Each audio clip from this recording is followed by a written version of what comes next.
Hello everyone, this is Shweta. Welcome to UPSC वाला। वापस आ गए हम आपके लिए एक नया सेशन लेके और आज की क्लास में हम डिस्कस करने वाले हैं मॉडर्न हिस्ट्री का नेक्स्ट चैप्टर, जहां पर हम जानेंगे क्विट इंडिया मूवमेंट के बारे में, साथ ही साथ आज़ाद हिंद फौज का किस प्रकार से गठन हुआ था और पाकिस्तान की जो डिमांड उठ रही थी उसके बारे में भी दो चार पॉइंट्स देखेंगे। एग्जाम बहुत पास है, हम अभी थोड़ा सा अपने एग्जाम ओरिएंटेड ही चीज़ों को कवर कर रहे हैं। चैप्टर हम पूरा देख रहे हैं, जो भी चीज़ें हमारे एग्जाम के लिए इंपॉर्टेंट है वो सब हम कवर कर रहे हैं, ठीक है। जब आपका हो जाएगा प्रीलिम्स उसके बाद देखेंगे और डेप्थ में चीज़ों को जानेंगे, ठीक है। तो चलिए स्टार्ट करते हैं सेशन को, बहुत लंबा नहीं खींचेंगे। लेकिन आप में से जो भी बच्चे यूपीएससी सिविल सर्विसेज एग्जाम की प्रिपरेशन करें और स्पेसिफिक गाइडेंस चाहते हैं तो यहाँ पर हमारे कुछ कोर्सेज हैं, 1 ईयर 2 ईयर 3 ईयर प्लान। आप इन कोर्सेज को ज्वाइन कर सकते हैं, इनके लिंक डिस्क्रिप्शन बॉक्स में, वहाँ पे आपको इनके बारे में डिटेल इन्फॉर्मेशन मिल जाएगी।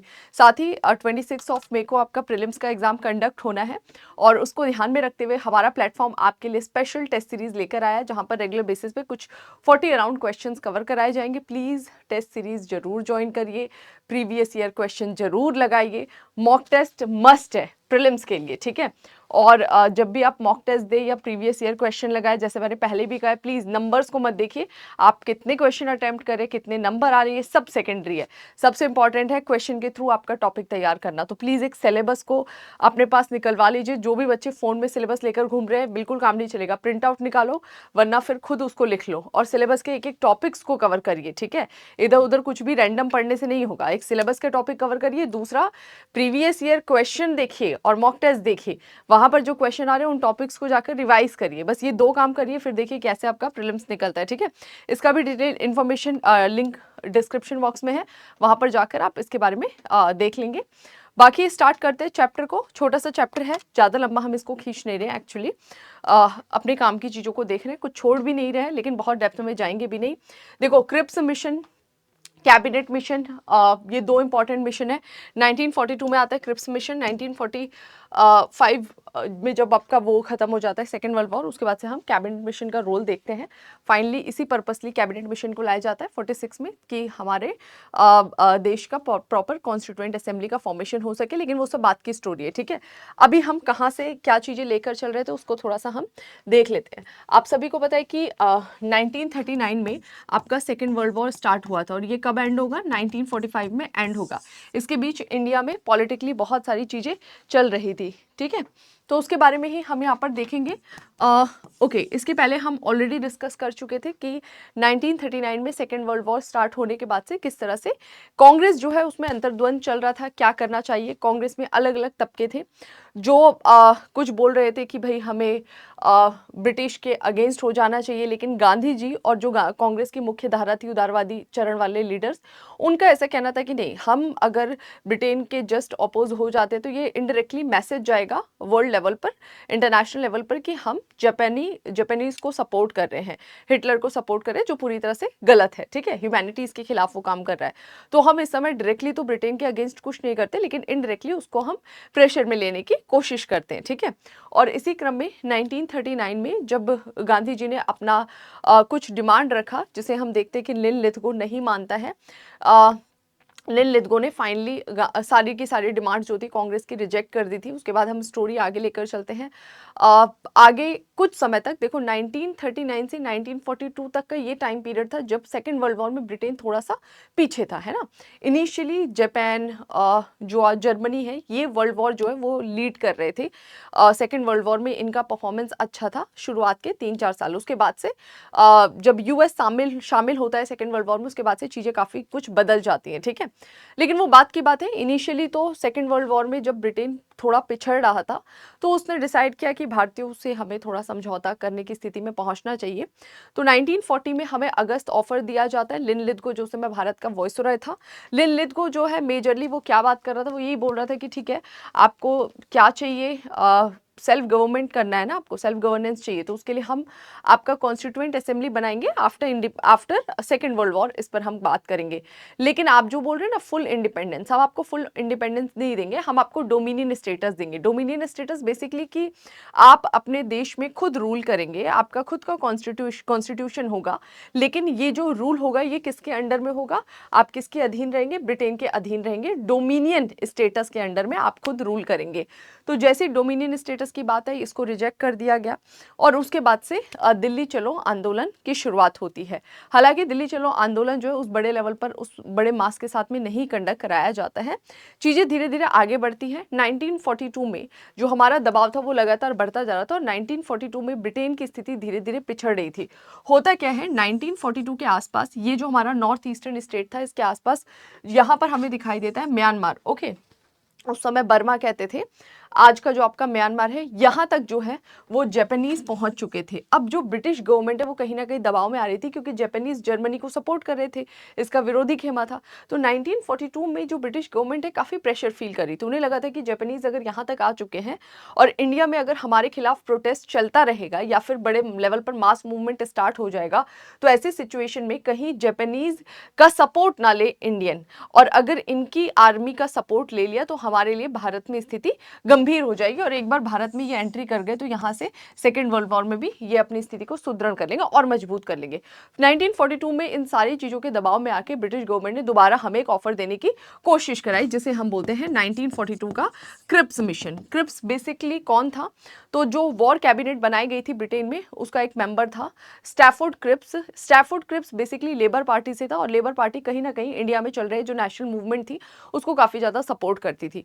तो जैसे ही क्रिप्स मिशन बनाया गया, वहां पर स्टैफोर्ड क्रिप्स को भारत भेजा जा रहा है कि जाइए, जाकर भारतीयों से बातचीत करिए और एक समझौता या किसी निष्कर्ष पर पहुंचिए। जैसे ही इंडियन नेशनल मूवमेंट के लीडर्स को ये पता लगा कि स्टैफोर्ड क्रिप्स के अंडर में एक मिशन भारत भेजा जा रहा है हमसे समझौते के लिए, तो कहीं ना कहीं जो नेशनल मूवमेंट के लीडर्स थे, गांधी जी, बाकी लीडर्स, उनके मन में थोड़ा सा पॉजिटिव वाइब्स आई थी क्योंकि लेबर पार्टी सपोर्ट करती थी किसको, नेशनल मूवमेंट को। वहीं अगर हम ब्रिटेन में बात करें तो वहां पे चर्चिल की गवर्नमेंट थी जो कंजर्वेटिव पार्टी थी। ओके, तो कुल मिला के गवर्नमेंट जो थी कंजर्वेटिव पार्टी वो तो नहीं सपोर्ट करती थी और उसके अंडर में लेबर पार्टी का ये व्यक्ति था, वो कहीं ना कहीं भारतीय आंदोलन को सपोर्ट करता था। तो हमें एक आशा बंधी जब भारत में क्रिप्स आया। क्रिप्स ने आके जो प्रस्ताव रखा वो एक्चुअली 1940 का अगस्त ऑफर का ही डुप्लीकेट था, कुछ खास चेंजेस किए नहीं, बस ये था कि बोलने का तरीका बदल गया, उसका प्रेजेंट करने का तरीका बदल गया। स्टैफोर्ड क्रिप्स ने भी यही बोला, उसने एक बात तो बोली कि देखो आपका कॉन्स्टिट्यूएंट असेंबली बन जाएगा, संविधान सभा बन जाएगी और वो संविधान सभा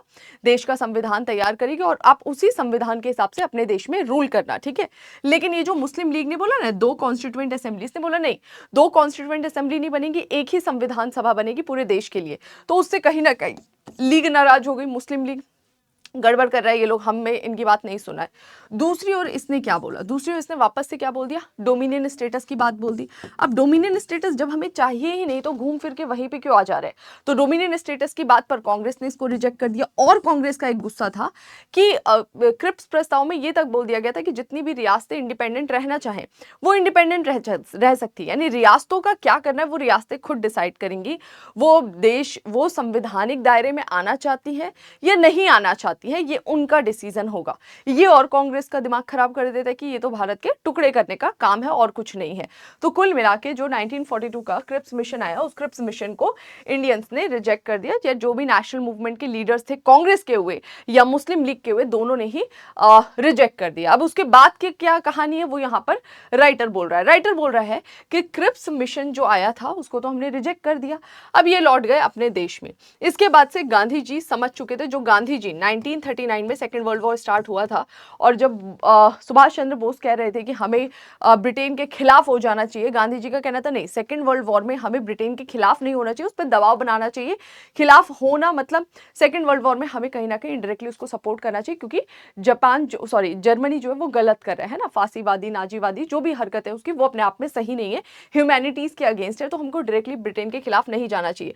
वो गांधी जी को लगा था 1939 में हम कुछ कर पाएंगे, लेकिन 1942 तक इनका हो गया त्राहिमाम, मतलब ये समझ चुके कि नहीं भाई ब्रिटेन जो है वो गड़बड़ आदमी है, ये ऐसे सुनेगा नहीं, इसके लिए हमें कुछ तगड़ा करना पड़ेगा। तो क्रिप्स मिशन के वापस लौटने पे गांधी जी द्वारा अंग्रेजों से तुरंत भारत छोड़ने और भारतीयों से जापानी आक्रमण पर अहिंसक असहयोग के लिए 14 जुलाई 1942 को वर्धा से प्रस्ताव पारित किया। अब देखो कांग्रेस का एक सेशन होगा, वर्धा सेशन होता है, टाइम याद कर लो, डेट याद कर लो, जुलाई 1942 में। हम क्रिप्स मिशन को रिजेक्ट कर चुके हैं। उसके तुरंत बाद जुलाई 1942 में कांग्रेस का वर्धा सेशन हुआ। इस वर्धा सेशन में गांधी जी प्रस्ताव पारित करवा रहे हैं। क्या बोल रहे हैं? इसको अनुमोदित किया था जवाहरलाल नेहरू ने और प्रस्तावित करते हैं सरदार वल्लभ भाई पटेल। मेंस के लिए, सॉरी प्रीलिम्स के लिए फैक्चुअल डेटा पूछा जा सकता है। तो ये जो प्रस्ताव लाया गया था, इसमें बोला गांधी जी ने कि अब हमको तुरंत आजादी चाहिए। क्या चाहिए?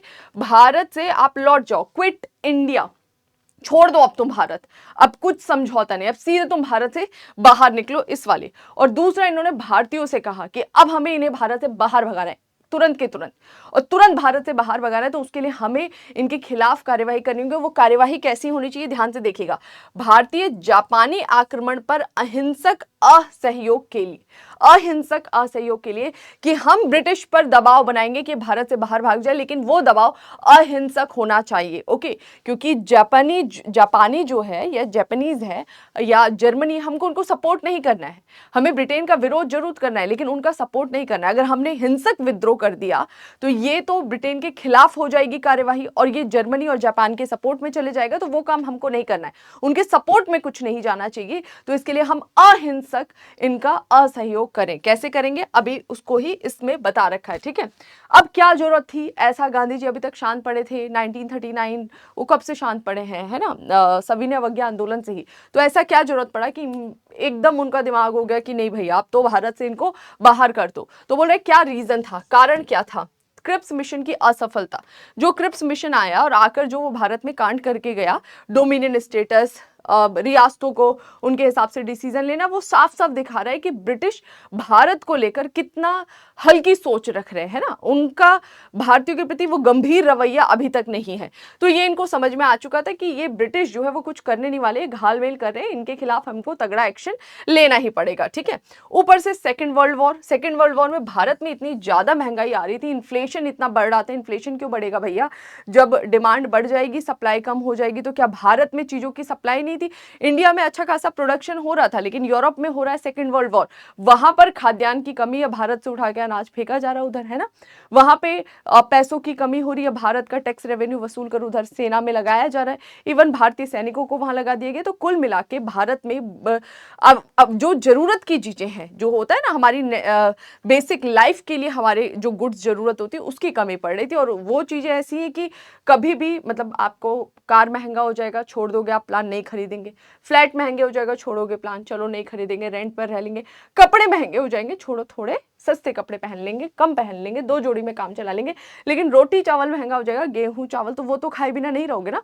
तो बेसिक जो ग्रेन्स है, फूड ग्रेन्स है, वो तक कॉस्टली हो रहे थे। क्यों? क्योंकि यहाँ से वहां सप्लाई जा रही है। तो भारत में बहुत ज्यादा महंगाई आ रही थी। अब इस महंगाई से लोग तो परेशान हो जाएंगे ना कि क्या पर्पस है एक ऐसा वॉर जिससे हमारा कोई लेना देना नहीं है, उसमें हमें जबरदस्ती लगा दिया गया। और दूसरा, तुम लड़ रहे हो वहां पर लोगों के राइट्स के लिए, और तुम यहाँ क्या कर रहे हो इंडिया में, तो तुम खुद ह्यूमन राइट्स जो है वो छीन रहे हो।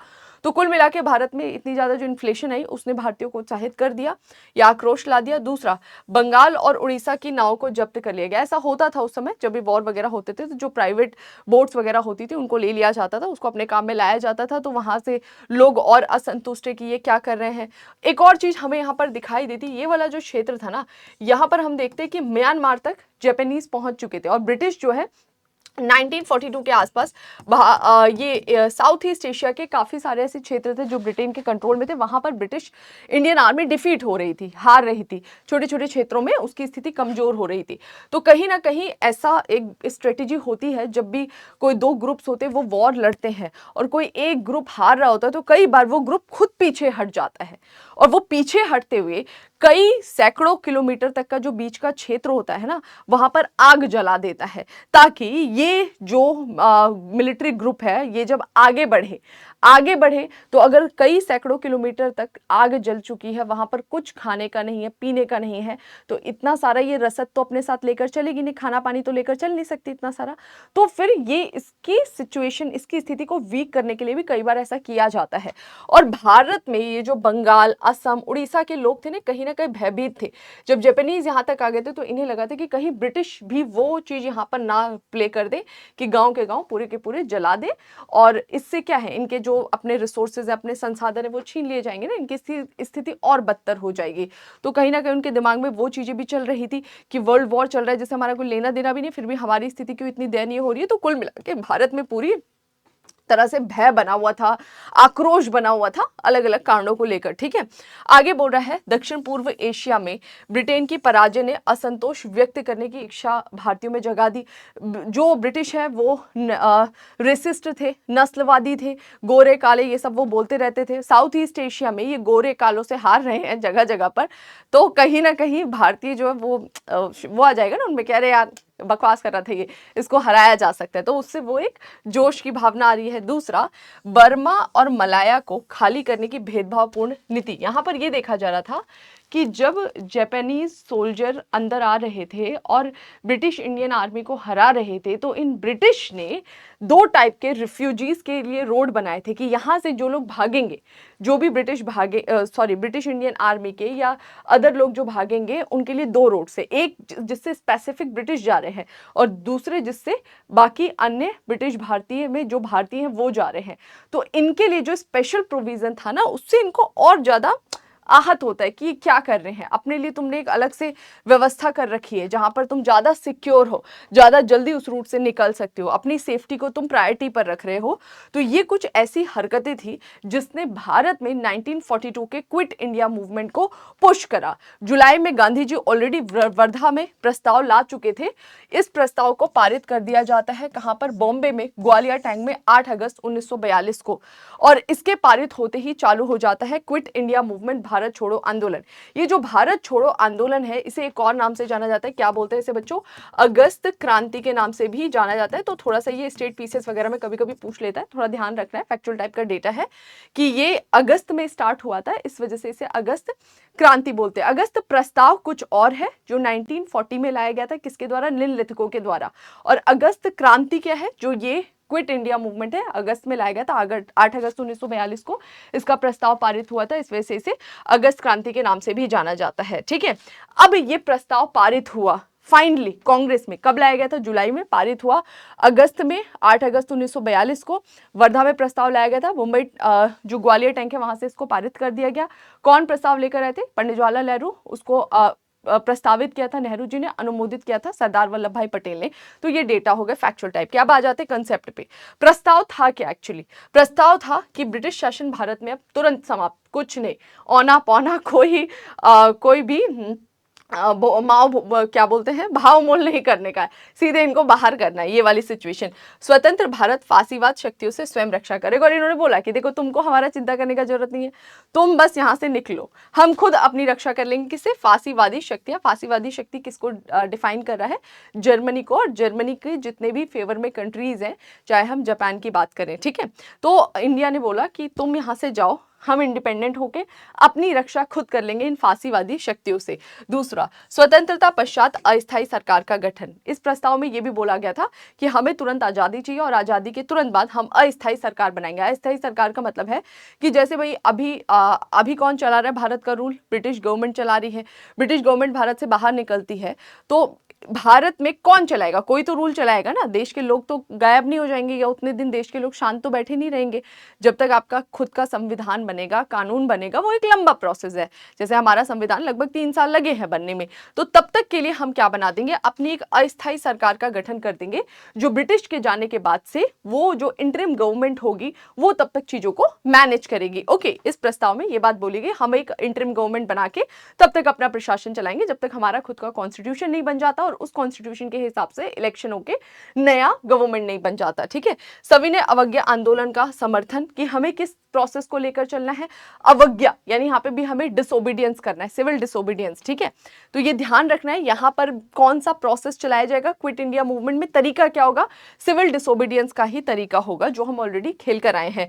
गांधी जी को संघर्ष का नेता घोषित कर दिया गया। तो बेसिकली प्रस्ताव क्या था, प्रस्ताव यही था कि भारत से इनको बाहर निकालो, हम खुद निपट लेंगे फांसीवादी शक्तियों से जो भी हमारा होगा, हम अपनी एक इंटरिम गवर्नमेंट बनाएंगे और इंटरिम गवर्नमेंट के काम करते हुए हम अपना कॉन्स्टिट्यूशन प्रिपेयर करेंगे। और अब इन सारी चीज़ों के लिए हम तुम पर दबाव बनाएंगे। दबाव का तरीका क्या होगा? सिविल डिसोबीडियंस हमारा तरीका होगा। और ये पूरा मूवमेंट किसके हिसाब से लीड किया जाएगा? गांधी जी के हिसाब से, ठीक है।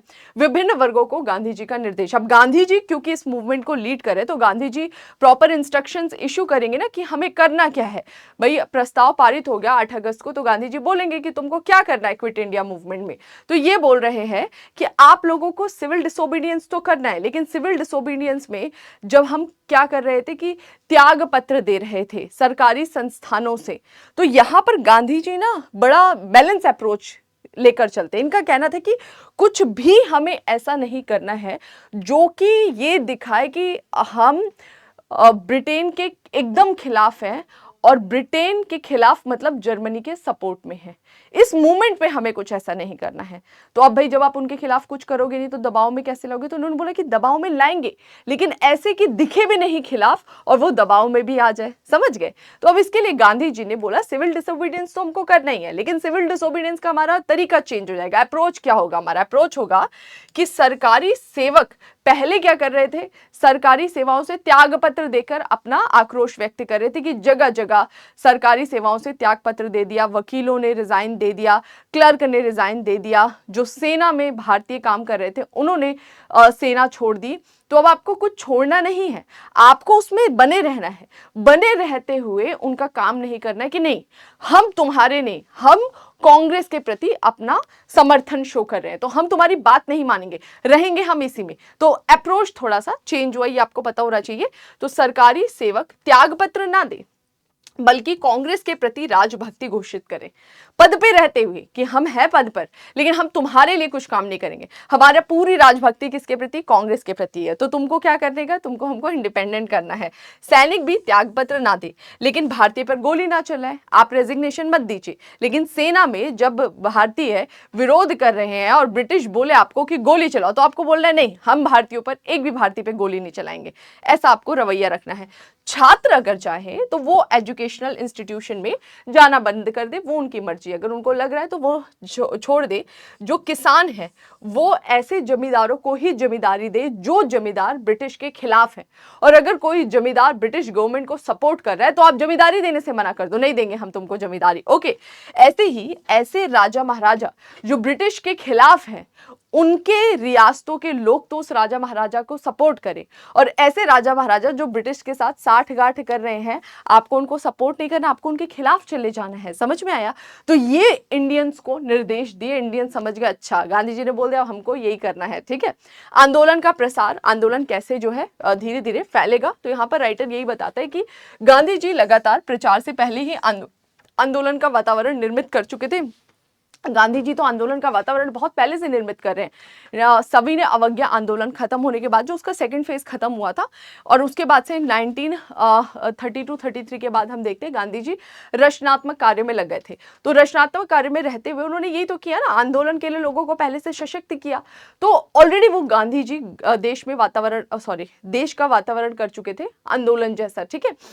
बस एक वो चिंगारी की जरूरत थी, लोग प्रिपेयर्ड बैठे थे, बोलो गांधी जी कब करना है आंदोलन। तो लोग तो बहुत पहले से प्रिपेयर थे। सरकार द्वारा आंदोलन के औपचारिक शुभारंभ के पहले ही 9 अगस्त 1942 को गिरफ्तारी और दमन 8 अगस्त को पारित हुआ प्रस्ताव, कांग्रेस ने पारित किया। अगले दिन 9 अगस्त को गांधी जी को पता था सारे लीडर्स को उठा लिया जाएगा, तो जैसे ही इधर प्रस्ताव पारित हुआ 9 अगस्त की सुबह सारे जो भी महत्वपूर्ण नेता थे उनको उठा उठा के जेल में भरना चालू कर दिया गया। तो जेल पूरा भर दिया गया उन नेताओं से। जो भी शीर्षस्थ नेता थे उनकी गिरफ्तारी हुई, और गिरफ्तारी सबको पता था होना ही है, तो ऑलरेडी गांधी जी गाइडलाइन देकर गए थे। तो उसके बाद से सारा का सारा मोर्चा जो है वो किसके हाथ में आ जाएगा? युवा उग्रवादी नेता के हाथ में। तो ये जो मेन लीडर्स थे ये गए, लेकिन इन्होंने जिनको प्रशिक्षण दे रखा था वो लीडर्स प्रिपेयर थे, वो उठ गए, चलो अब हम तुमको लीड करेंगे। और कैसे लीड करेंगे? जो गांधी जी दिशा निर्देश देकर गए उसके हिसाब से हमको इस मूवमेंट को लेकर चलना है। तो आंदोलन का अच्छा खासा प्रसार हुआ, रोक नहीं पाई ब्रिटिश इस आंदोलन को। जनता द्वारा सरकारी सत्ता के प्रतीक और सरकारी भवनों पर हमला कर दिया। ये एक ऐसा मूवमेंट है जहां पर हमें हिंसा दिखाई देगी, और गांधी जी भी रोक नहीं रहे अब, क्योंकि गांधी जी मतलब क्या थे? तो अहिंसक ही, लेकिन अब उनको लग गया कि वो मोमेंट आ चुका है जब हमें थोड़ा सा हिंसा का सहारा लेना पड़ेगा, और वो खुद हिंसा कर नहीं रहे, ना तो वो हिंसा करने के लिए बोल रहे हैं, लेकिन यहां पर जो हिंसा कर रहे हैं उनको वो रोक भी नहीं रहे। वो ये बोल रहे हैं कि हमको करना है या मरना है। समझ में आ गया? मतलब डू और डाई का स्लोगन यही देकर जाते हैं वो। तो जनता जो है वो अपने तरीके से अब मूवमेंट को लेकर चलेगी। जो भी सरकारी सत्ता का प्रतीक था, जो भी सिंबल्स थे, जो ब्रिटिश गवर्नमेंट के रूल करने के सिंबल्स थे, उनको तोड़ा जा रहा था। सरकारी भवनों पर हमला किया जा रहा था। जितनी भी पटरियां थी, रेल की, तार, टेलीफोन, पुल, जो भी कनेक्टिविटी का मीडियम थी, ब्रिटिश जिससे चीजों को मैनेज करे थे, उन सारे कनेक्टिविटी के मीडियम्स को इन्होंने तोड़ फोड़ दिया। सत्याग्रहियों ने गिरफ्तारी दी, आओ हमको गिरफ्तार करोगे, करो गिरफ्तार, भर दो जेल, कितनी जेल भरोगे, ठीक है। शिक्षण संस्थानों में हड़ताल की गई, मजदूरों ने हड़ताल की, गैर कानूनी पर्चे बांटे गए, भूमिगत गतिविधियां चलाई गई, मतलब जो कि अंडरग्राउंड लेवल पर भी बहुत सारी एक्टिविटी चल रही थी और बड़े लेवल पर चल रही थी। और अंडरग्राउंड लेवल पर जो एक्टिविटी चल रही थी उसमें इंपॉर्टेंट रोल किनका था? सोशलिस्ट, जो हम देखते हैं मजदूर किसानों की बात करते हैं। फॉरवर्ड ब्लॉक किसके द्वारा बनाया गया था? कमेंट सेक्शन में बताइएगा। फॉरवर्ड ब्लॉक जो है, इसके मेंबर्स बहुत सारी अंडरग्राउंड एक्टिविटी कर रहे थे। गांधी आश्रम के अनुयायी और क्रांतिकारी आतंकवाद, ये कुछ लोग ऐसे थे जो अंडरग्राउंड लेवल पर चीजों को मैनेज कर रहे थे क्विट इंडिया मूवमेंट में। समाजवादी खेमा, फॉरवर्ड ब्लॉक के और जो रिवॉल्यूशनरीज थे, ओके। इसमें कुछ इंपॉर्टेंट लीडर्स के नाम बताए गए, इनके नाम आपको याद रखना है। Ram Manohar Lohia ji, Jayaprakash Narayan, Aruna Asaf Ali, Usha Mehta, Biju Patnaik, Sucheta Kriplani. Word to word इनके नाम आप याद कर लीजिए। अभी तक कुछ ऐसा खास फैक्ट आया नहीं, 2-4 जगह फैक्ट है, उसको देख लीजिएगा, ठीक है। उषा मेहता ने तो बंबई भूमिगत रेडियो स्टेशन की स्थापना की। तो ये अंडरग्राउंड होकर किस तरह से लोगों को लीड कर रहे हैं, है ना। लोगों को लीड करना बहुत जरूरी है, अदरवाइज मूवमेंट जो है वो बिखर जाएगा। तो ये कुछ ऐसे लीडर्स या कुछ ऐसे ग्रुप थे जिन्होंने भूमिगत स्तर पर अपना रोल प्ले किया, ठीक है। समानांतर सरकारें बन गई, कई जगह पैरेलल गवर्नमेंट बन गई, यानी ब्रिटिश गवर्नमेंट को उखाड़ के रीजनल लेवल पर, जहां ब्रिटिश गवर्नमेंट या जो भी ब्रिटिश पुलिस अधिकारी थे उनको हरा दिया जा रहा था लोगों के विद्रोह से, लोगों ने वहां पर पैरेलल गवर्नमेंट का फॉर्मेशन किया। यहाँ पे कुछ पैरेलल गवर्नमेंट की बात की है देश के कई स्थानों पर, जैसे बलिया, ठीक है, तामलुक, सतारा, ठीक है। ये थोड़ा सा ध्यान रखना है, फैक्चुअल पॉइंट से, प्रीलिम्स के पॉइंट ऑफ व्यू से पूछा जा सकता है।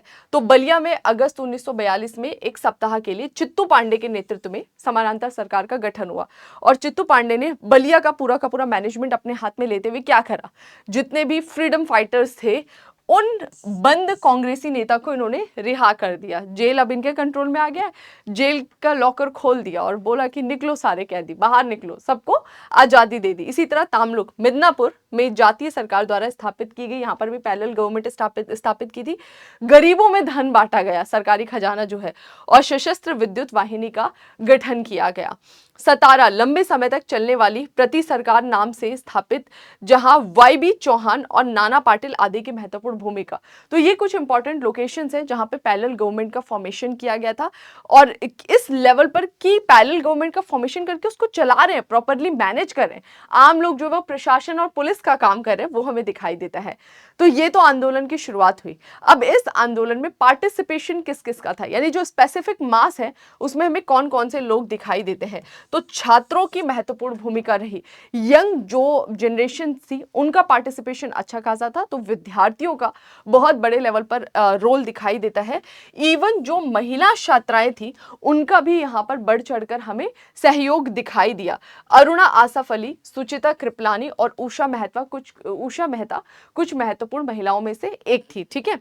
किसान जो है वो इस आंदोलन की जान थे, किसानों का बहुत इंपॉर्टेंट रोल था। और देखो, किसान जिस आंदोलन में शामिल नहीं होंगे तो फिर कैसे? भारत का जो मैक्सिमम पॉपुलेशन था वो उस समय एग्रीकल्चर सेक्टर में था, अराउंड 80 to 85%। तो जिस भी मूवमेंट में किसान है, यानी कि एक्चुअल में उसमें भारत का मास जुड़ा हुआ है, तो किसान ने इस आंदोलन में महत्वपूर्ण भूमिका निभाई। कुछ महत्वपूर्ण जमींदार हुए, उन्होंने भी अपना रोल प्ले किया, जैसे दरभंगा के राजा, कुछ जमींदारों ने भी इस आंदोलन को सपोर्ट किया। और साथ ही साथ, क्योंकि गांधी जी ने बोला था कि आपको प्रशासन, पुलिस को छोड़ना नहीं है, आपको उसमें बने रहना है, बने रहते हुए अपना हमारे प्रति या कांग्रेस के प्रति सहयोग दर्शाना है। तो प्रशासन और पुलिस में ऑफिसर रैंक पर तो इंडियंस को भेजा ही नहीं जाता था। तो प्रशासन और पुलिस में ही जो निचले तबके के सरकारी अधिकारी थे उन्होंने बड़े लेवल पर अपना रोल प्ले किया, ग्राउंड लेवल पर, है ना। किस तरह से, सिविल डिसोबीडियंस, कि उनकी बात ही नहीं मान रहे हैं। और कोई भी अधिकारी के पास क्या पावर होता है, अधिकारी कुछ भी बोलता है उसका एग्जीक्यूशन तो ग्राउंड लेवल के जो लोग होते हैं वही करते हैं ना। जो भी उनके अंतर्गत निचले तबके के सरकारी अधिकारी होंगे वही उसका एग्जीक्यूशन कर देंगे ना। लेकिन यही अगर हाथ बांध के खड़े हो जाएंगे कि हाँ बोलिए क्या करना है, हम नहीं करेंगे, तो फिर जो मेन अधिकारी होगा वो कैसा, वो असहाय हो जाएगा। तो इन सभी लोगों का अपना एक इंपॉर्टेंट रोल था। अगर हम धर्म वाइज पूछें तो मुसलमानों का भी इसमें इंपॉर्टेंट रोल था, है ना। मुसलमानों द्वारा जो भूमिगत आंदोलनकारी थे उनको काफी ज्यादा समर्थन दिया जा रहा था। तो ये थोड़ा सा यहाँ पर देखना है कि कहीं ना कहीं जो मुस्लिम का सपोर्ट भी मिल रहा है वो कहीं ना कहीं ब्रिटिश गवर्नमेंट या फिर जो ब्रिटेन की सरकार थी उससे कहीं ना कहीं डायरेक्टली नहीं, इनडायरेक्टली तो चाहते थे लेकिन डायरेक्टली तो नहीं मोर्चा ले रहे हैं। तो जो भूमिगत आंदोलनकारी थे, जो आंतरिक रूप से गतिविधियां चला रहे हैं, उनको मुसलमानों ने अच्छा सपोर्ट किया, ठीक है।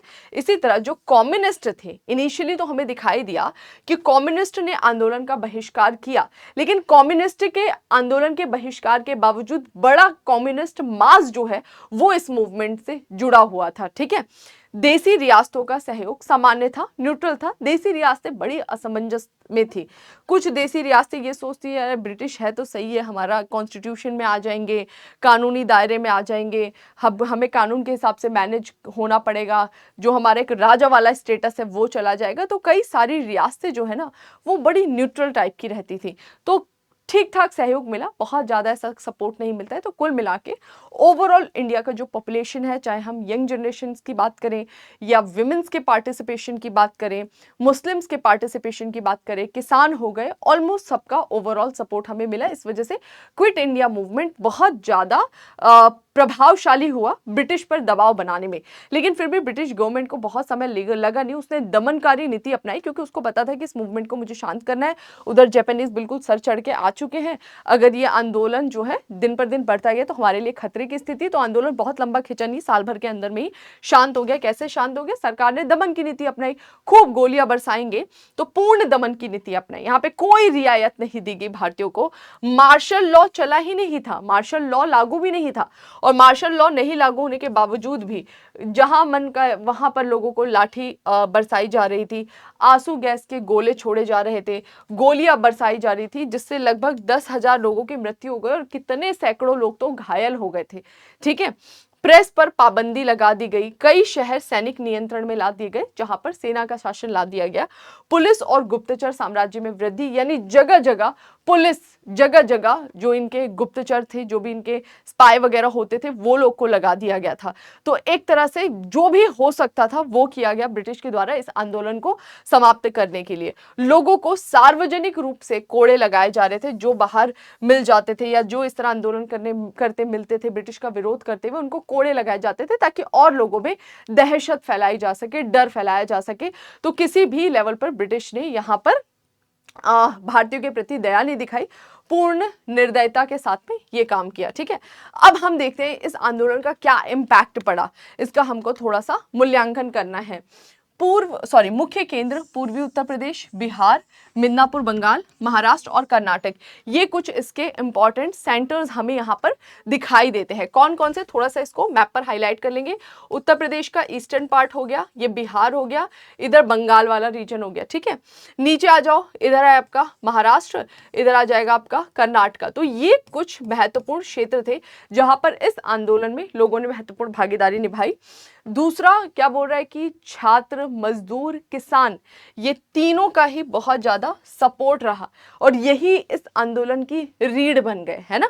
भारतीयों में राष्ट्रवाद की भावना गहराई तक हमें दिखाई दी, क्योंकि गांधी जी का वो जो स्लोगन था ना, डू और डाई, अपने आप में लोगों में उत्तेजना भर देता है कि करो या मरो, है ना। अब आपको चाहिए ही चाहिए, ठीक है, क्या? आजादी चाहिए, भारतीय इच्छा विरुद्ध अब और शासन नहीं। ये एक ऐसा आंदोलन था जिसने ब्रिटिश को झकझोर के रख दिया था, उसे बता दिया था कि नहीं, अब आप रूल नहीं कर सकते, भारतीयों के मर्जी के बिना तो नहीं कर सकते। और इनका साथ कैसे ले सकते हो, मतलब भारतीयों का कैसे साथ लोगे? आप बोलोगे भारतीयों से मुझको रूल करने दो, तो क्या भारतीय अलाउ करेगा? नहीं, भारतीय तो अब मानेगा ही नहीं। तो उनको भी ये समझ आ चुका था कि नहीं, अब भारत में हमारा शासन बहुत दिन नहीं चलने वाला है। असहयोग और सविनय आंदोलन की तुलना में स्वतः स्फूर्त तत्व कहीं ज्यादा था। जैसे नॉन कॉपरेशन मूवमेंट 1920 में आप देख कर आए, सिविल डिसोबीडियंस मूवमेंट 1930 में देखा, बोला कि वहां पर जो लीडर्स का रोल था, पार्टिसिपेशन था, वो बहुत ज्यादा था। मूवमेंट को बहुत सही तरीके से वो लीड कर पा रहे थे। कंपेरेटिवली यहाँ पर ऐसा नहीं था। यहाँ पे 8 अगस्त को अनाउंसमेंट हो रहा है, मतलब प्रस्ताव पारित हुआ, 9 अगस्त को सारे के सारे नेताओं को जेल में भर दिया गया। अभी लीड करने वाले हैं नहीं, तो बोल रहे कि स्वतः स्फूर्त, यानी कि एक्चुअली जो इंडिया का मास था ना, ये पता लग गया कि अब वो खुद प्रिपेयर हो चुके हैं एक आंदोलन को चलाने के लिए। इंडियंस जो है वो पूरी तरह से प्रिपेयर्ड थे, उनको सारी चीजें पता थी, वो अब समझ चुके थे उन्हें क्या करना है, किस दिशा में करना है, वो हमें इस आंदोलन में दिखाई देता है। तो कुल मिलाकर ये आंदोलन ने ब्रिटिश गवर्नमेंट को दिखा दिया कि अब तुम बहुत ज्यादा दिन यहाँ पर रूल नहीं कर सकते हो। और आपको लग रहा है कि आप लीडर्स को जेल में बंद कर दोगे तो भी नहीं, क्योंकि यहाँ पर अब एक बच्चा भी क्या बोल रहा है, भारत छोड़ो। ठीक है, भारत को तुरंत आजादी चाहिए, तो हम ऑलरेडी क्लियर कर चुके थे। 1942 में क्रिप्स आया था, क्रिप्स बोल रहा था कि देखे जाएगा बाद में, तो हम बोल रहे थे नहीं, एक तो हमको ना डोमिनियन स्टेटस चाहिए और दूसरा हमको तुरंत आजादी चाहिए। अब हमको कुछ भी समझौता जैसा कुछ करना ही नहीं है, तो भारत को तुरंत आजादी चाहिए। ये भी प्रभाव दिखा दिया ब्रिटिश को कि नहीं, अब इन पे और रूल नहीं कर सकते। जन सामान्य की अप्रत्याशित भागीदारी दर्शाई। ओके, कांग्रेस द्वारा लंबे समय से संघर्ष की तैयारी इस आंदोलन ने दिखा दिया कि कांग्रेस ने जो अपने आप को प्रिपेयर्ड किया था वो यहां पर दिखने लगा था, है ना, क्योंकि आंदोलन जिस तरीके से चलाया गया था, स्वतः स्फूर्त आंदोलन था, और जितना ज्यादा दबाव दिखाया था या जितने लोगों ने अपनी ऊर्जा इसमें दिखाई, वो दिखा रहा था कि लोग बहुत पहले से प्रिपेयर्ड थे मूवमेंट के लिए, बस उनको एक समय चाहिए था। ठीक है, गांधी जी का उपवास, बीच में गांधी जी उपवास पर भी जाते हैं। गांधी जी को तो जेल में भर दिया था, लेकिन अब वो क्या कर सकते थे जेल में रहकर, उन्होंने उपवास चालू किया। किसके खिलाफ? ब्रिटेन के खिलाफ, कि जो ब्रिटिश इंडियन गवर्नमेंट है हमारे देश के लोगों पे हिंसा जो कर रही है वो अपने आप में गलत है। तो इसलिए गांधी जी ने उपवास रखा, और ये उपवास जो है वो गांधी जी को बहुत हाईलाइट करेगा इंटरनेशनल लेवल पर।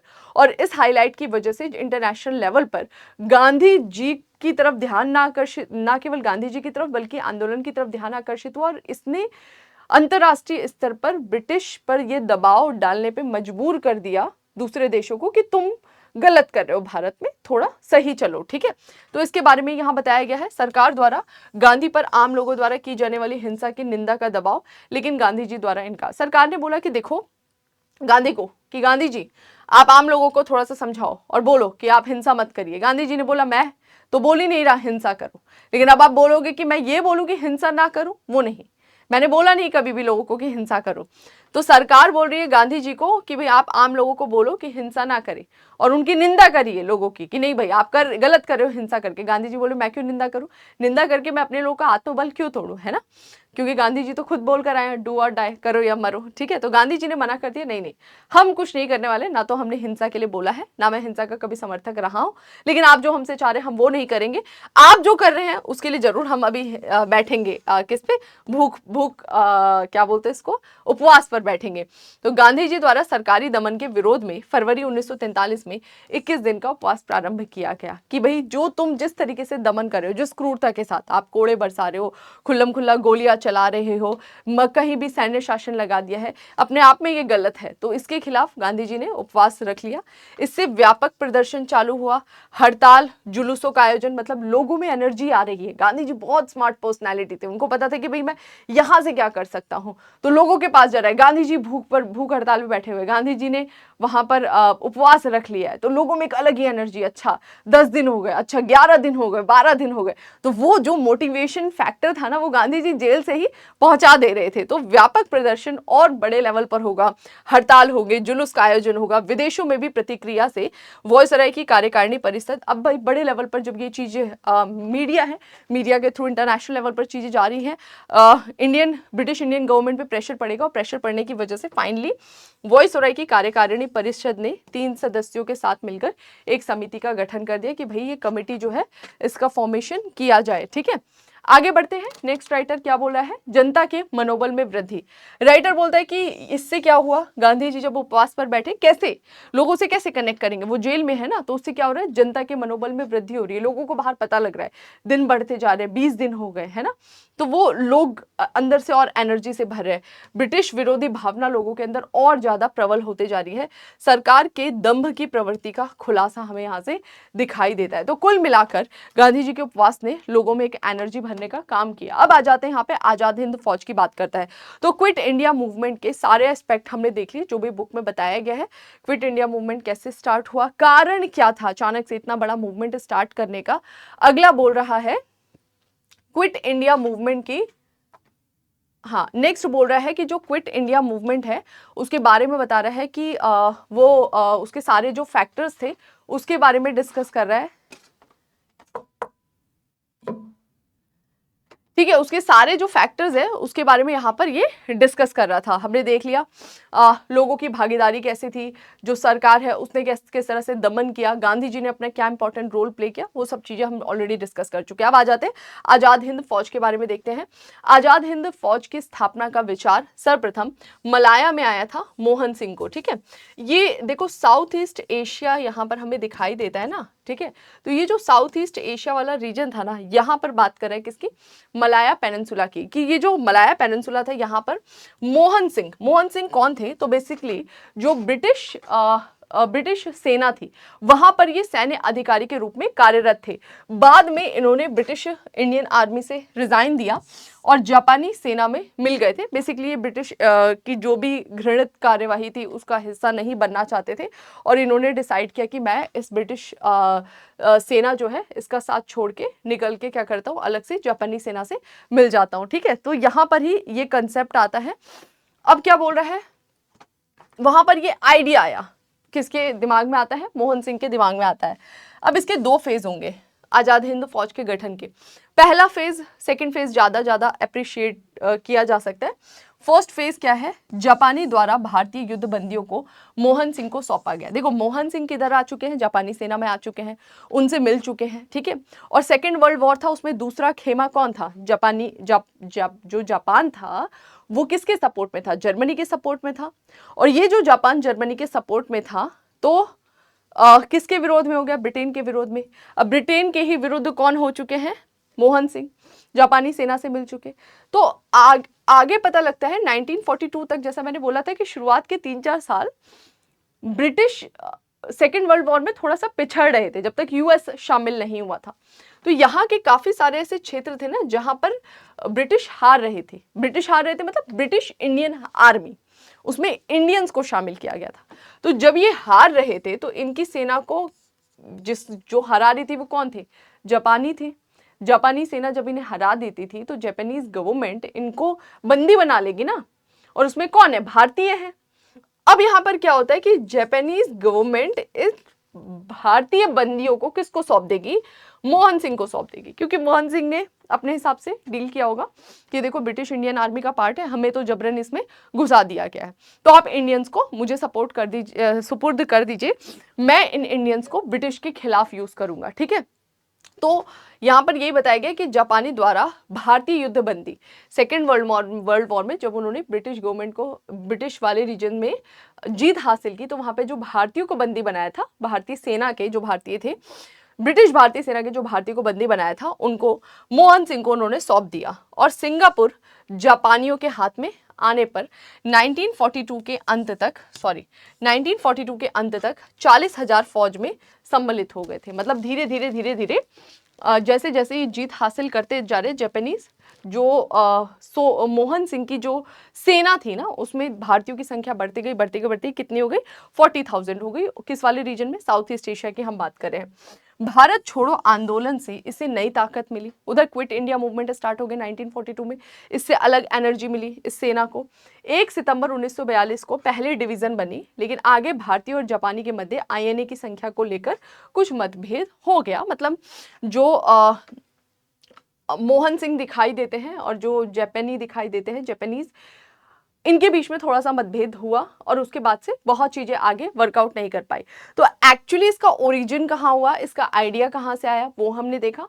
और धीरे धीरे इसमें 40,000 संख्या सैन्य बल शामिल हो गया और इसकी फर्स्ट डिवीजन भी बन गई। लेकिन बाद में थोड़ा सा कॉन्फ्लिक्ट हो गया। उस कॉन्फ्लिक्ट को कौन दूर करते हैं, सुभाष चंद्र बोस जो है वो आगे उस कॉन्फ्लिक्ट को दूर करेंगे और उसके साथ चालू होता है क्या, सेकंड फेज चालू होता है। सेकंड फेज के बारे में क्या बोल रहा है, जुलाई 1943 को आपको पता है कि काफी सारी घटनाएं भारत में हो चुकी थी सुभाष चंद्र बोस और कांग्रेस के बीच में, कि किस तरह से सुभाष चंद्र बोस हरिपुरा सेशन, त्रिपुरी सेशन के बारे में आपने पढ़ा था। फिर हम देखते हैं कि किस तरह से सुभाष चंद्र बोस जो है वो इलेक्शन जीतने के बाद से गांधी जी ने जो उसको अपने आत्मसम्मान पर लिया, उसके बाद उन्होंने धीरे से रिजाइन कर दिया किससे, अपने अध्यक्ष के पद से, और अलग से फॉरवर्ड ब्लॉक की स्थापना कर ली। फॉरवर्ड ब्लॉक कांग्रेस के अंदर में ही उन्होंने बना दिया था, ठीक है। दूसरी ओर कांग्रेस की कार्यकारिणी समिति ने उन्हें कलकत्ता में उनका अध्यक्ष पद था, कांग्रेस की जो क्षेत्रीय समिति थी उस पद से हटा दिया। इवन कांग्रेस में आगे आने वाले 3 साल तक किसी भी पद पर उनको जाने से बैन कर दिया, ठीक है। तो ये सारी गतिविधियां वहां चल रही थी। और जैसे सेकेंड वर्ल्ड वॉर स्टार्ट हुआ और उनका जो अप्रोच था उससे गांधी जी संतुष्ट नहीं थे, तो वो कहीं ना कहीं चाह रहे थे कि अपने लेवल पर चीजों को लेकर चले, और वो रशिया से सपोर्ट लेना चाह रहे थे। लेकिन रशिया सेकेंड वर्ल्ड वॉर में बाद में शामिल हो जाता है ब्रिटेन के साथ, तो वो वहां से थोड़े से असंतुष्ट हुए। फिर वो जर्मनी भी गए, हिटलर से भी मिले, ठीक है। और फिर वो जाते हैं जापान, क्योंकि जापान जो है वो जर्मनी का सपोर्ट कर रहा था। तो ये बोस जो है वो घूमते घामते किधर पहुंच जाते हैं, जापान पहुंच जाते हैं। अब ये बोल रहा है कि फरवरी 1943 में जब ये जापान पहुंचे तो वहां से ये आजाद हिंद फौज को लीड करने लगेंगे, ठीक है। जुलाई 1943 में सिंगापुर पहुंचने पर रास बिहारी बोस से इन्हें मदद मिली, सुभाष चंद्र बोस को। अक्टूबर 1943 में अस्थायी भारतीय सरकार का गठन किया, जिसका मुख्यालय इन्होंने सिंगापुर में बनाया, कि वहीं से ये एक इंटरिम इंडियन गवर्नमेंट का फॉर्मेशन करके वहीं से ये पूरा का पूरा सिस्टम मैनेज करेंगे, ठीक है। कि कैसे ब्रिटिश के खिलाफ हमें सेना तैयार करनी है, ब्रिटिश के खिलाफ हमको सारी कार्यवाही करनी है, ठीक है। यहाँ सैनिकों को बहुत अच्छे से प्रशिक्षण दिया गया और साथ ही स्त्री सेना भी बनाई गई, जिसका नाम रखा गया रानी झांसी रेजिमेंट, ठीक है।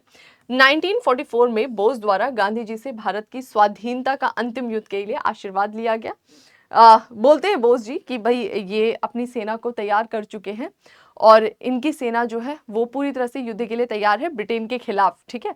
और गांधी जी और इनके बीच में वैचारिक भिन्नता हो सकती है, लेकिन मतभेद नहीं था। मतभेद इन द सेंस कि एक दूसरे के खिलाफ नहीं थे। वैचारिक रूप से जरूर हमें अंतर दिखाई देता है, क्योंकि लक्ष्य तो दोनों का एक ही था। हालांकि रास्ते दोनों के अलग थे, तरीके दोनों के अलग थे, लेकिन रिस्पेक्ट दोनों एक दूसरे की करते हैं। तो इन्होंने गांधी जी से आशीर्वाद लिया था कि भाई मैं जो है भारत की पूरी आज़ादी के लिए या अंतिम रूप से भारत की आज़ादी के लिए ये अंतिम प्रयास अपना कर रहा हूँ। अंतिम प्रयास मतलब एक वॉर लड़ने जा रहे हैं। शाहनवाज के नेतृत्व में बटालियन भारत बर्मा सीमा पर भेजा गया वॉर के लिए। यहाँ सैनिकों के द्वारा दुर्व्यवहार हम देखते हैं किस तरह से होता है।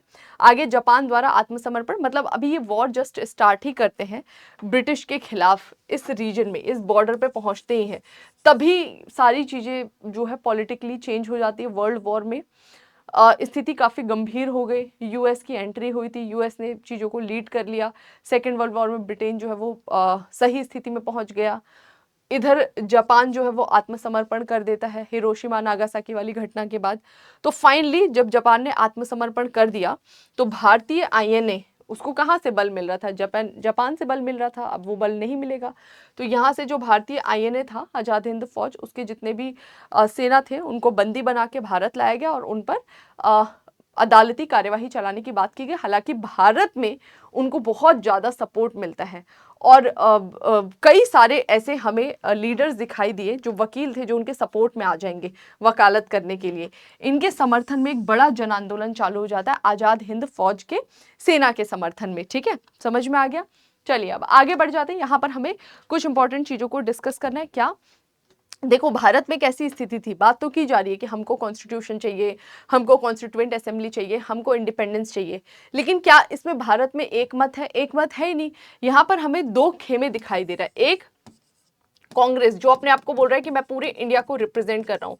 दूसरा ग्रुप हमें क्या दिखाई दे रहा है, लीग, जो बोल रहा है कि मैं पूरे भारत के मुसलमान को रिप्रेजेंट कर रहा हूँ। हालांकि पूरे भारत के मुसलमान इसके साथ है भी नहीं, बहुत सारे मुस्लिम्स यहाँ हैं, लेकिन ये फिर भी बोल रहा है कि नहीं, मैं चाहता हूं कि पूरे भारत का मुसलमान सिर्फ हमसे जुड़कर रहे। ये बोल रहा है कि भैया क्या कर रहे हो तुम, मैं पूरे इंडिया को रिप्रेजेंट कर रहा हूँ, तुम मुझको हिंदू रिप्रेजेंट करने वाला क्यों बनाना चाहते हो, मैं इंडिया को रिप्रेजेंट कर रहा हूँ। ये बोला नहीं, मुस्लिम सारे हमारे। बोल रहे ये क्या बोल रहे हो।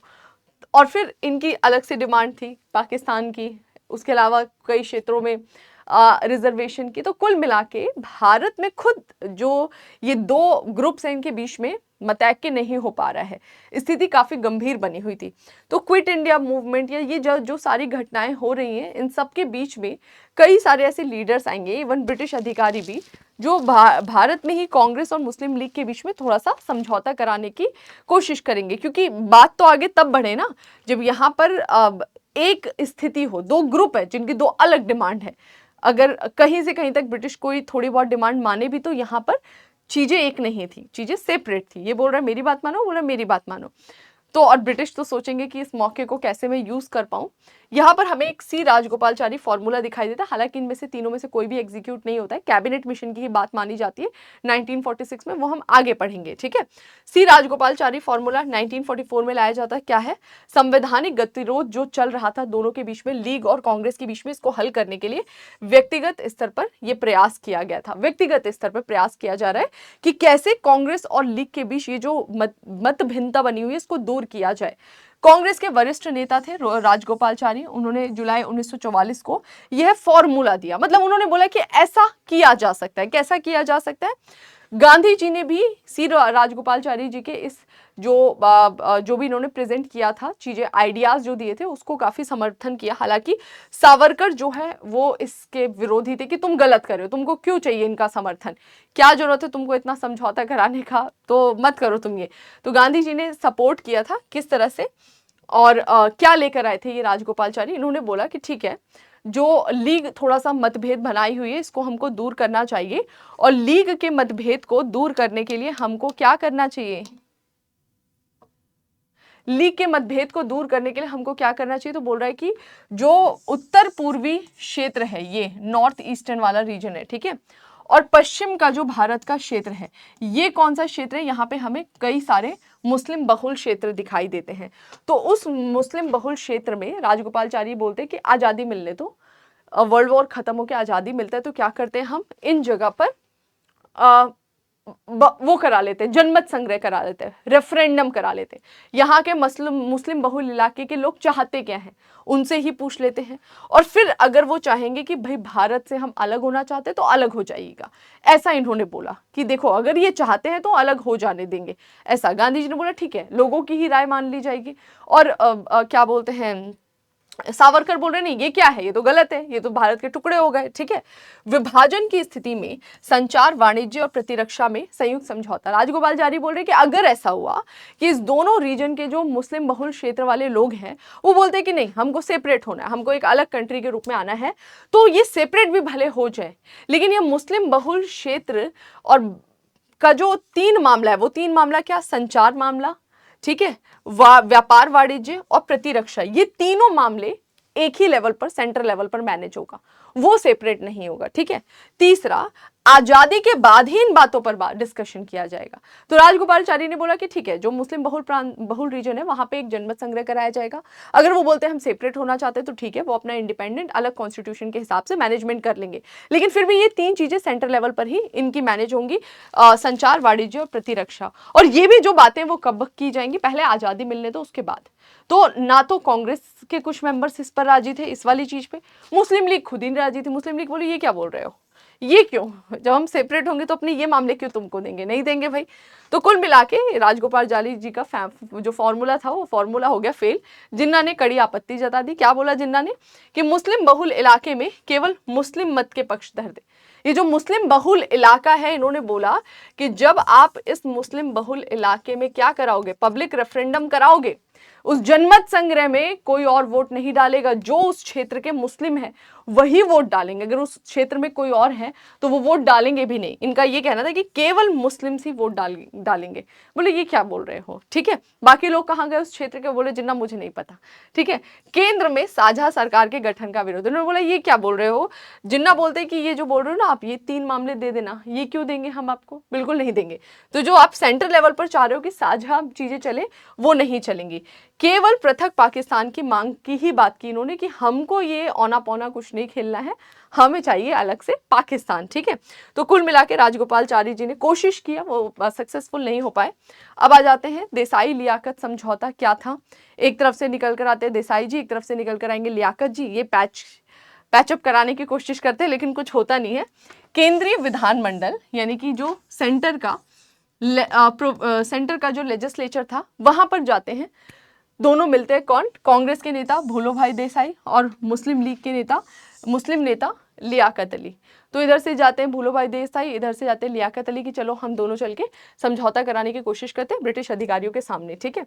इन्होंने क्या बोला, इन्होंने बोला कि अंतरिम सरकार के गठन हेतु हमें प्रस्ताव तैयार किया जाना चाहिए। दोनों ने बोला कि चलो बाकी बात की है, सबसे पहले तो हमें ये डिसाइड करना होगा कि भारत में ब्रिटिश को बाहर कर रहे हैं जब हम, या ब्रिटिश भारत से जा रही है, तो एक अपनी तो गवर्नमेंट होनी चाहिए ना, इंटरिम गवर्नमेंट, अस्थायी सरकार, अंतरिम सरकार।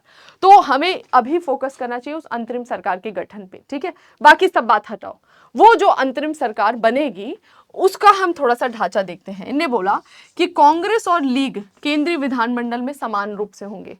जो कांग्रेस के जितने मेंबर होंगे उतने ही लीग के मेंबर होंगे सेंट्रल लेजिस्लेचर में। इन्होंने ये बोला जो हमारी इंटरिम गवर्नमेंट बनेगी 20% का स्थान अल्पसंख्यकों के लिए अलग से आरक्षित होगा। अब ध्यान से समझिएगा, ये बोल रहे हैं कि सेंट्रल लेजिस्लेचर में कांग्रेस और लीग दोनों को बराबर सीट मिलेंगी। अगर 100 सीट है तो दोनों को 50-50, ठीक है। और इनमें 20% अलग से रिजर्वेशन, तो 100 का 20% रिजर्वेशन यानी 20 सीट तो रिजर्व हो गई हैं, 80 सीट बची। अब इस 80 सीट में कांग्रेस और लीग दोनों को इक्वल सीट मिलेंगी। बाकी जो 20% है इसमें भी जा सकते हैं मुस्लिम, ये माइनॉरिटीज का है तो माइनॉरिटीज के लिए रिजर्व है, उसमें मुस्लिम, सिख, क्रिश्चियन सब है माइनॉरिटीज, लेकिन हिंदू नहीं जा सकते, मेजॉरिटीज के लिए नहीं है। तो 20% का अलग से रिजर्वेशन फॉर माइनॉरिटीज, और यहाँ पर जो हाफ सीट का प्रोविजन था ये लाया गया लियाकत देसाई समझौते में, जो सक्सेसफुल नहीं रहा। अब ब्रिटिश अधिकारी खुद सामने आएंगे, तो राजगोपालाचारी जी इंडिविजुअल लेवल पर कर गए, कुछ नहीं हुआ। फिर लियाकत देसाई समझौता, वो भी एग्जीक्यूट नहीं हुआ। ब्रिटिश को लगा चलो हम ही करते हैं। ब्रिटिश वॉइसरॉय वेवल शिमला में एक सम्मेलन बुलाते। शिमला उनकी पसंदीदा जगह थी, ठंडे इलाके से ये संबंधित थे यूरोपियंस, तो भारत में शिमला को इन्होंने अपना अच्छा अड्डा बना रखा था, ठीक है। तो शिमला में ये सम्मेलन बुलाया जाता है। सम्मेलन बुलाने के पहले थोड़ी सी चीजें बताई जा रही हैं कि 1945 मई में यूरोप में युद्ध समाप्ति के कगार पर था, सेकेंड वर्ल्ड वॉर एंड होने वाला है। जापान के भारत पर आक्रमण का भय बना हुआ था, क्योंकि अभी हिरोशिमा नागासाकी पे बम नहीं गिरा है, तो जापान के अंदर वो ऊर्जा बनी हुई है, तो कभी भी जापान भारत में अटैक कर सकता है। ब्रिटिश को ये दबाव था। सेकेंड वर्ल्ड वॉर अभी चली रहा, उसी समय की बात कर रहा है। बोल रहे दूसरी तरफ ब्रिटेन की रूढ़िवादी चर्चिल सरकार द्वारा वॉइसरॉय वेवल से भारत से विचार विमर्श करने को बोला गया। ब्रिटेन में क्या चल रही है, कंजर्वेटिव पार्टी, चर्चिल की गवर्नमेंट, वो बोलती है वेवल को देखो भारतीयों से बात करो, थोड़ा सा डर है कहीं जापानीज इधर अटैक ना कर दे, और भारतीयों का सपोर्ट मिलना हमें बहुत जरूरी है। सपोर्ट मिलने के लिए हमें इनको शांत करना होगा अपने फेवर में। अपने फेवर में करने के लिए पहले इनके बीच तो समझौता कराओ, ये आपस में बिखर गए हैं, तो इनके बीच समझौता करने के लिए यहाँ पर ये एक्टिव होंगे। कौन, वेवल एक्टिव होंगे। तो इसके कुछ रीजन बता रहे हैं कि क्या हुआ अचानक से, वेवल क्यों घुस रहा है, वेवल क्यों बोल रहा है कि आओ चलो तुम्हारे बीच में समझौता कराते हैं। तो उसके अपने रीजन से, इंग्लैंड में इलेक्शन होने वाले थे, कंजर्वेटिव पार्टी इलेक्शन में कौन आएगा इलेक्शन बाद, उसके पहले ही भारत का भविष्य तय करना चाहती थी। विभिन्न राष्ट्रों द्वारा भारत समर्थन की प्राप्ति का दबाव, बहुत सारे अदर कंट्रीज जो थी वो बोल रही थी कि भारतीयों को तुम अपने सपोर्ट में क्यों नहीं ले रहे हो, सेकेंड वर्ल्ड वॉर में जो जापानीज का वहां पे खतरा बना हुआ है, तो तुम वहां रूल कर रहे हो, उनको सपोर्ट में क्यों नहीं ले पा रहे हो, तो लो भाई उन्हें सपोर्ट में। तो ब्रिटिश गवर्नमेंट दबाव में थी। भारतीयों की ऊर्जा को ब्रिटिश हित में लगाना, भारतीयों के पास ऊर्जा तो अच्छी खासी थी, अच्छे खासे आंदोलन हम चला ही रहे थे, उनको था कि इनको हमें हमारे सपोर्ट में लाना बहुत ज्यादा जरूरी है हमारे लिए सेकेंड वर्ल्ड वॉर में। अभी वर्ल्ड वॉर खत्म हुआ नहीं था, बिल्कुल अपने एंड फेज में था, और उस समय चीजें बहुत ज्यादा कॉम्प्लिकेटेड थी। तो जून 1945 को वेवल जो भारत का वायसराय था उसने शिमला में एक बैठक बुला ली। बैठक में बोला उसने कि जो सेंटर